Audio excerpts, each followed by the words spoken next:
I kept finding that I was drinking more. I was really trying to, fill a hole. I was, adrenaline sports, like downhill skiing, whatever I could do, fast cars, fast motorcycles, to fill that void that I had lost. My company was failing. My marriage was failing. My life was failing. I wasn't a good father. I wasn't a good friend. It's safer for me to be alone.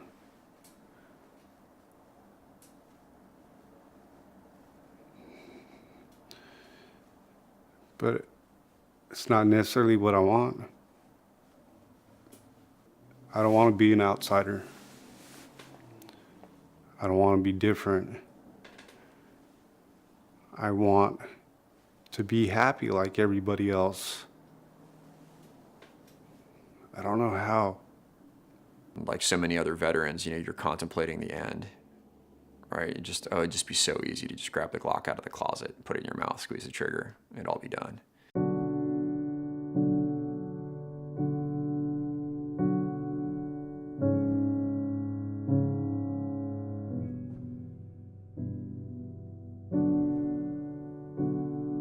I've tried to commit suicide 3 times. I had to, man. What else was I gonna do? The pain needed to go away. I want to put the pills and the drugs aside, and I want to be able to feel my feelings. I want to be able to connect with other people.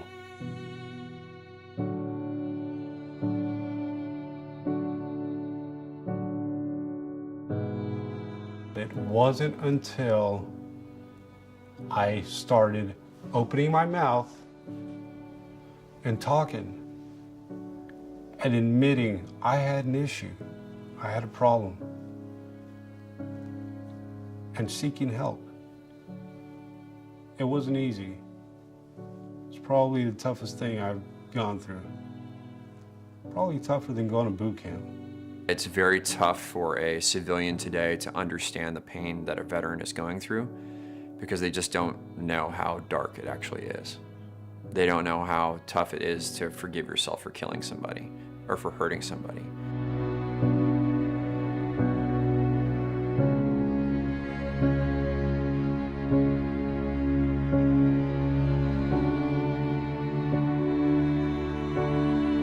In all actuality, you are broken. You've done things that you probably shouldn't have done, seen things that you probably shouldn't have seen. If they can engineer me one way to fulfill this job, that means we can also reverse engineer you the other way. It's totally possible to do.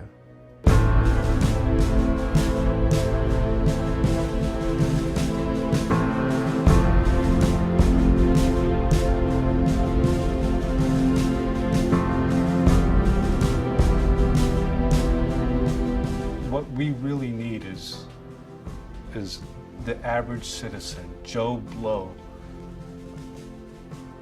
anybody. I'll sit in circle with the cameraman here, but give me an opportunity. Let's close the door. Nobody else is coming in this circle. Let's just get raw and authentic with our feelings.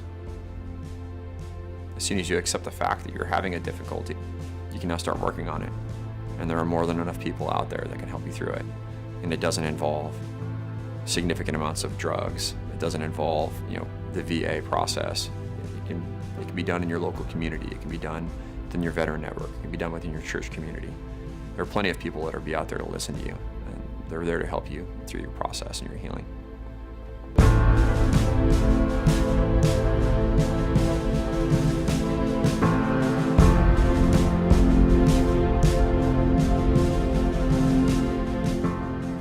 This issue that we have with service members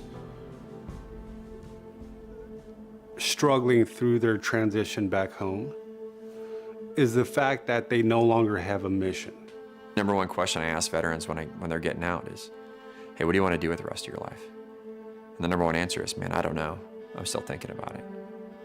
They don't even know what their purpose they're going to fill for the rest of their life is. So they're going to depart an organization where they had purpose and trust and friendship, they're going to be told they're broken on the way out the door, and they're going to be stuck in a foreign environment in which they don't know what they're going to do for the rest of their lives.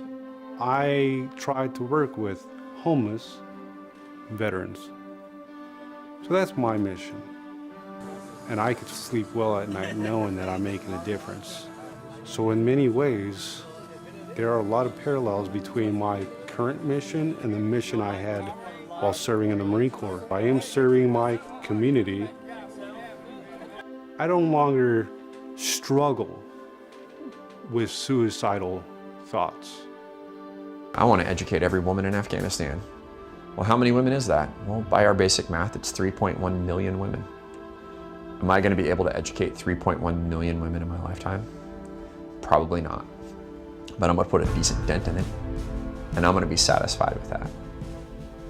I could die right now knowing that I have lived my mission. This is my mission. It wasn't a mission to serve my country. It's not a mission to make my dad happy and be a Marine. This is my mission. This is what my book gets to be written about. With these